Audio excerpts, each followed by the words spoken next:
ndabaramukije mwe mwese mukomeje gukurikira ijwi ry'icyizere. Kote y'uyu munsi mbazaniye iragira iti: ubuzima ntibupimwa n'inshuro utsinda gusa, ahubwo bupimwa n'uburyo uhagurukamo buri gihe uguye. Buri kibazo uhura nacyo kiba ari isomo rigutegura ejo heza.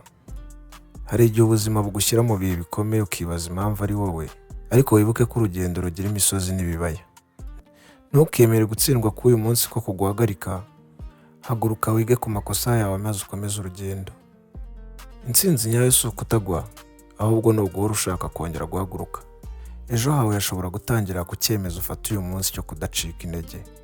Ubuzima ntibuhora bworoshye, twese duhura n'ibigeragezo, gutsindwa cyangwa kubura ibyo twifuzaga, ariko ibyo ntibivuze ko urugendo rurangiye. Buri mbogamizi ishobora kutwigisha kwihangana, kudutera gukura no kudutegura amahirwe mashya. Gukomeza kwizera no gukora uko ushoboye nibyo bituma umuntu agera ku nzozi ze.